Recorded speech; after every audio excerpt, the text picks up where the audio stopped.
Assalamualaikum warahmatullahi wabarakatuh. Selamat pagi anak-anak semuanya. Bagaimana kabar kalian? Baik semuanya? Alhamdulillah baik. Kita harus selalu menjaga kesehatan, menjaga kebersihan agar terhindar dari segala macam penyakit.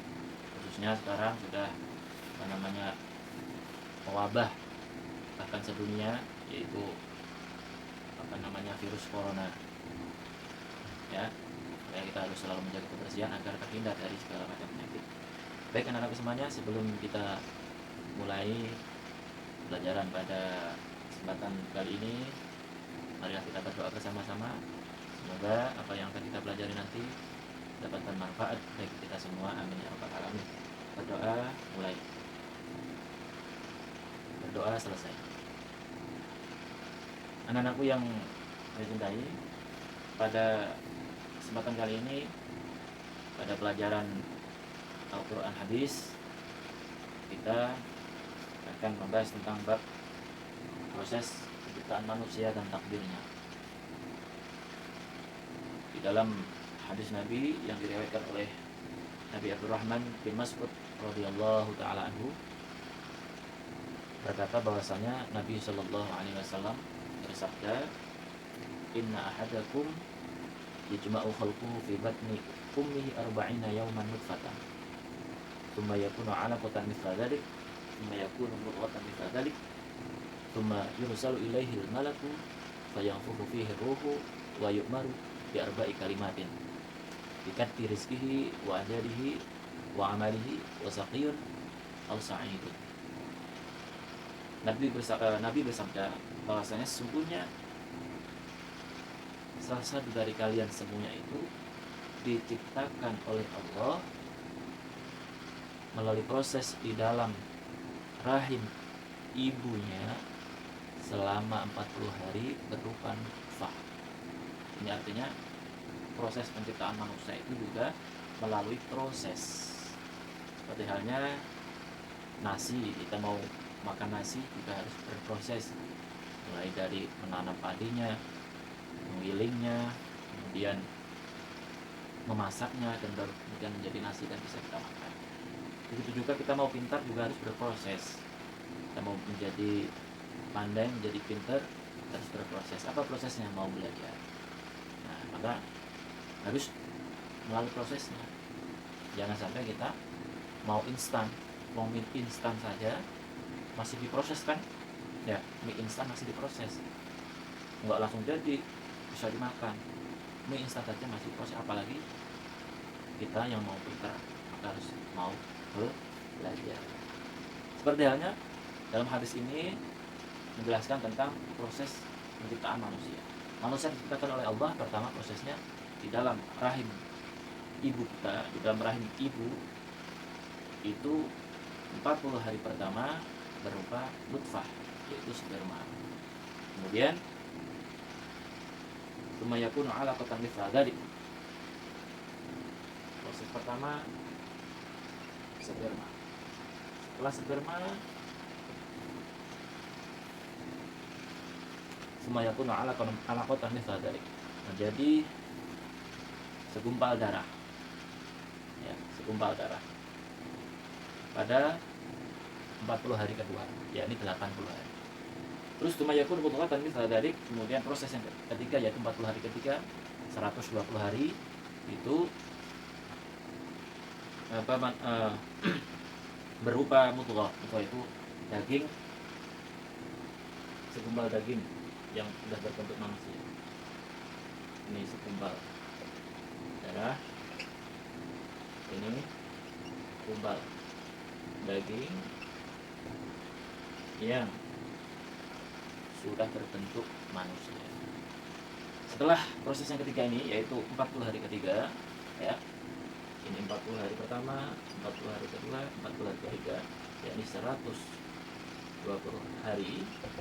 Nah, ini proses penentuan.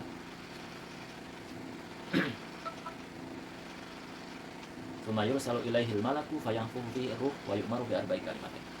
Ketika proses ketiga ini, manusia di dalam kandungan ibu, di dalam rahim ibu sudah 120 hari, maka di situ Allah memerintahkan malaikat untuk mencatat rezekinya atau menentukan rezekinya, ajalnya, terus kemudian amalnya, terus kemudian dia menjadi orang yang beruntung atau orang yang celaka. Ini ketika usia 120 hari di dalam kandungan ibu, ini sudah ditentukan, rezeki kita sudah ditentukan sama Allah. Jadi jatah rezeki kita sudah ditentukan ketika kita masih berada di dalam kandungan itu selama 120 hari. Makanya di hari itu kita dianjurkan untuk berdoa agar supaya meminta atau memohon kepada Allah dicatat, ditentukan menjadi orang yang baik dan berakhir sebagai orang yang baik pula.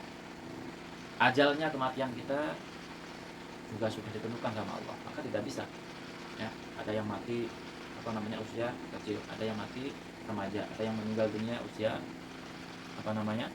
tua, sampai tua ada. Nah, kita tidak ada yang tahu, itu semua sudah ditentukan sama Allah. Amal kita ini beramal baik atau beramal buruk, itu semua sudah ditentukan sama Allah ya. Dan bahkan akhir hayat kita itu menjadi orang yang saqiyan atau sa'idun, orang yang beruntung atau orang yang celaka ya. Terus kemudian diteruskan ayat ini, fa wallahi la ilaha ghairuh inna ahadakum la ya'malu fi amali ahlil jannah hatta ma yakunu bainahu wa bainaha illa dhira'un fa yasbiqu alaihi alkitab fa ya'malu fi amali ahlin nar fa yadkhuluha. Maka demi Allah, kata Nabi, demi zat yang tidak ada Tuhan selainnya, bahwasanya salah satu dari kalian itu beramal dengan amalnya ahli surga,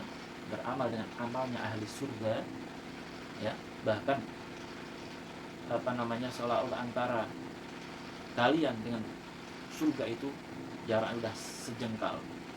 Jadi seolah-olah kita kelihatannya sudah masuk surga karena dengan amal kebaikannya, tapi kenyataan tulisan di Lauhil Mahfuz Allah menentukan bahwasanya kalian adalah ahli neraka. Maka bagaimana? Fayamalu fi amali ahli nar. Karena ketentuannya menjadi ahli neraka, di dalam akhir hayatnya naudzubillah melakukan amalnya ahli neraka. Akhirnya apa?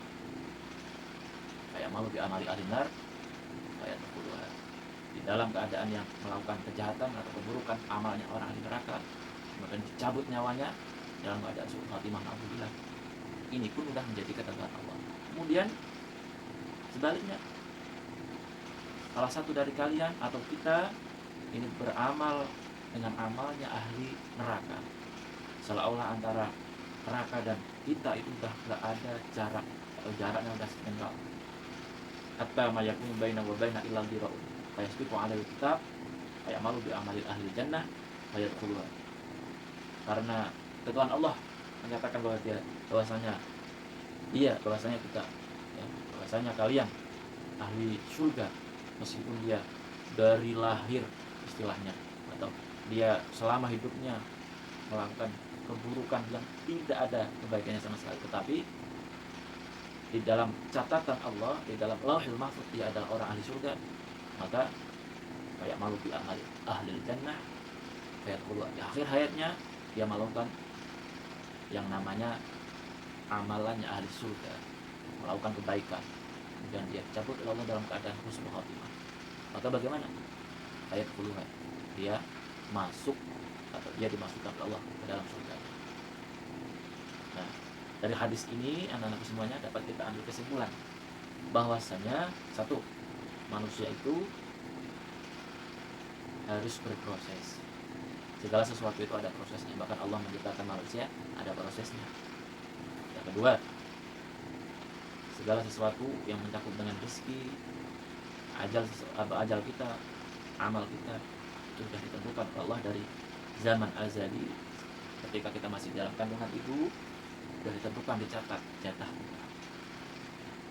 Dan kemudian yang ketiga, kita sebagai manusia ketika kita sudah diberi kemampuan oleh Allah menjadi orang baik, bisa beramal baik, maka ketika kita melihat orang lain belum bisa melakukan kebaikan, jangan sampai kita merendahkannya. Karena belum tentu kita yang sedang melakukan kebaikan ini di akhir hayat kita nanti masih bisa berbuat kebaikan. Justru apakah sebaliknya? Nah, maka dari itu anak-anakku semuanya, kita berusaha menjadi orang baik, serahkan semua sama Allah, dan jangan sampai kita berburuk sangka kepada orang lain. Ketika kita melihat orang atau teman kita berbuat keburukan, maka tetaplah berhusnudzon. Oh, mungkin saja dia nanti di akhir hayatnya menjadi orang yang husnul khotimah. Nah, ini makanya kita harus selalu berdoa kepada Allah menjadi orang yang husnul khotimah. Semoga kita semua oleh Allah diberikan husnul khotimah. Amin Allahumma amin. Baik anak-anakku, sekian pelajaran kita kali ini. Sekali lagi sebelum kita akhiri pelajaran pada kesempatan ini, perlu Bapak garis bawahi bahwasanya sekali lagi kita harus mau berproses. Kita mau menjadi orang pintar, kita harus mau belajar. Kita mau makan nasi, kita harus mau prosesnya. Apa? Menanamnya, menggilingnya, dan memasaknya, dan jadi nasi baru kita bisa makan. Sekali lagi kita harus mau berproses. Dan kita harus selalu berbaik sangka dan selalu minta kepada Allah semoga kita diberikan husnul khotimah. Baik anak-anakku semuanya, marilah kita akhiri pelajaran kita pada kesempatan kali ini dengan berdoa bersama-sama. Semoga apa yang telah kita pelajari dapat kita ambil manfaatnya, dapat berguna bagi kita semua, khususnya di dunia, lebih-lebih di akhirat. Amin ya rabbal alamin. Berdoa mulai, berdoa selesai. Sekian dari Bapak. Assalamualaikum warahmatullahi wabarakatuh.